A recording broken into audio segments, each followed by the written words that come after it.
A very warm welcome to all the pensioners of the Department of Telecommunications. This video has been prepared to act as a guide for the timely generation and submission of life certificates by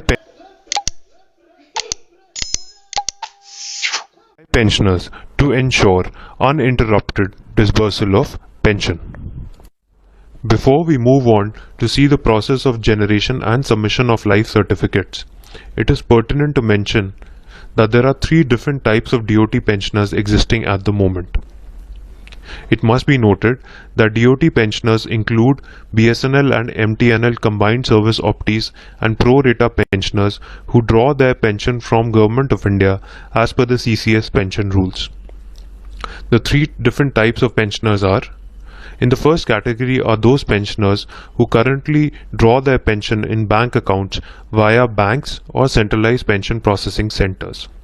In the second category are those pensioners who draw their pension in post office accounts via post offices or DAP offices.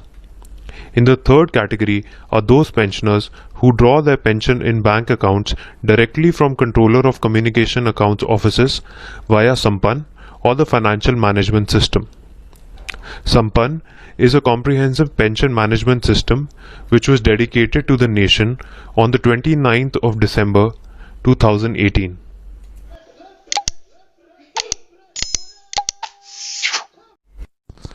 One important point which has to be noted is that life certificate submission has been relaxed by means of staggering for the convenience of pensioners. It must be noted that this is applicable only for those DOT pensioners who are receiving pension via Sampann or via the financial management system in case of MTNL. By way of staggering, a pensioner has to submit his/her life certificate within 1 year of submission of the previous life certificate. Therefore, he or she does not have to mandatorily submit the life certificate in November of each year. To understand this with more clarity, let's take an example. If a pensioner, let's say, retires on 31st of January 2020, then the next life certificate has to be submitted by him or her in or before February of 2021. Pensioners have the facility to either submit the life certificates physically or they can submit it digitally using Jeevan Pramaan. We will now see how physical life certificates could be generated and submitted. A physical life certificate has to be filled up in a specific format and it has to be signed by an authorized person. As per the order issued by the Central Pension Accounts Office, the following persons are eligible to sign on a life certificate. The persons are: a person exercising the powers of a magistrate under the Criminal Procedure Code, a registrar or a sub-registrar appointed under the Indian Registration Act, a gazetted government servant, a police officer not below the rank of sub-inspector in charge of a police station, a postmaster, a departmental sub-postmaster or an inspector of post offices, a Class 1 officer of the Reserve Bank of India, an officer including Grade 2 officer of the State Bank of India or of its subsidiary, a pensioned officer who before retirement exercised the powers of a magistrate, a justice of peace, a block development officer, munsif, tehsildar or naib tehsildar, a head of village panchayat, gram panchayat, gaon panchayat or an executive committee of a village, a member of parliament, of state legislatures or of legislatures of union territory governments or administrations, and finally a treasury officer. In case the pensioner is drawing pension in a bank account, the life certificate can be signed by an officer of the public sector bank. A few things must be noted in respect of those pensioners who are drawing pension via Sampann directly. These pensioners can physically visit the CCA offices to submit their life certificates or can also send them by post. Sampann pensioners can also get their life certificates generated at CCA offices by presenting themselves physically.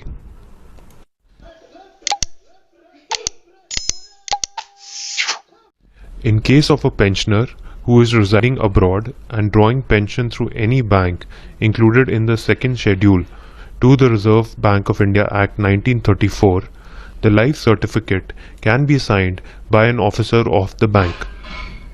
A pensioner who is not a resident of India in respect of whom his duly authorized agent produces a life certificate which is signed by a magistrate, a notary, a banker, or a diplomatic representative of India is exempted from special appearance. Additionally, in bank branches where digital life certificate cannot be generated, physical life certificates can be obtained which can be signed by an authorized officer of the public sector bank. For here, the pensioner should note that for physical life certificates, pensioners must carry a copy of the PPO and an identity card for verification purposes. In case of Sampann or FMS pensioners, the physical life certificate can be sent to CCA offices either by post or by hand. Finally, if a physical life certificate has been obtained and submitted by a pensioner which has been signed by any of the authorized persons mentioned on the previous slide, the pensioner is not required to be physically present before the PDA or the CCA. Let us now see how digital life certificates can be generated and submitted via Jeevan Pramaan. Pensioners can get their digital life certificate via Jeevan Pramaan generated by visiting any one of the following locations mentioned. The locations are banks with Jeevan Pramaan facility, post offices with Jeevan Pramaan facility, common service centers, Aadhaar centers, pensioners lounge at CCA offices in respective circles, customer service center of BSNL with Jeevan Pramaan facility. Pensioners must note that they have to be physically present at any of the above locations in order to generate a digital life certificate. Pensioners must also keep the following details ready in order to generate a digital life certificate. The details are Aadhaar number, PPO number, and Aadhaar linked mobile number. Pensioners also must carry their mobile with them. The first step in generating a digital life certificate via Jeevan Pramaan is pensioner authentication. Here, the pensioner has to enter the mobile number and Aadhaar number as shown. After entering, the pensioner has to click on the Generate OTP button. After clicking, a one-time password will be sent to the Aadhaar linked mobile number of the pensioner. The pensioner has to enter the OTP and then click on the OK button. If all the details are correct, the pensioner's identity would be authenticated. The second step is entry of details. After the pensioner has been successfully authenticated, the pensioner will be taken to the next screen where the following mandatory details have to be entered as shown.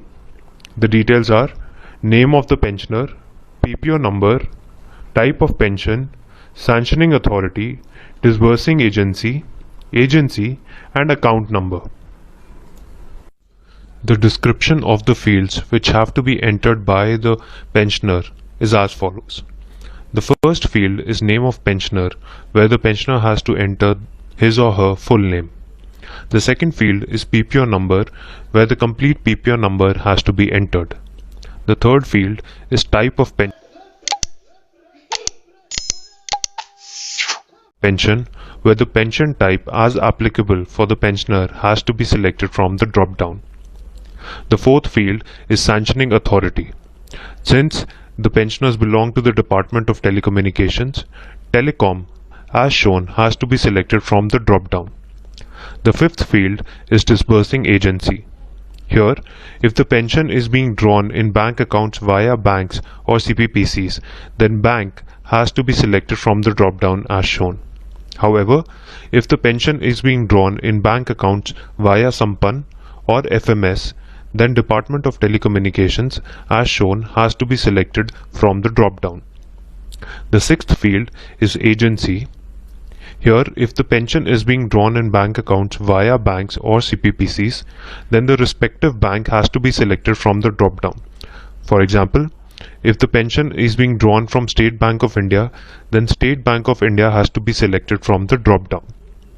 However, if the pension is being drawn in bank accounts via Sampann or FMS, then the name of the CCA office disbursing the pension has to be selected from the drop-down. For example, if the pension is being disbursed by the CCA office of Karnataka Circle, then CCA Karnataka has to be selected from the drop-down. Finally, the seventh field is account number, in which the account number has to be entered by the pensioner in which the pension is being received. Let us take a few examples to understand the data that has to be entered by the pensioners in the fields.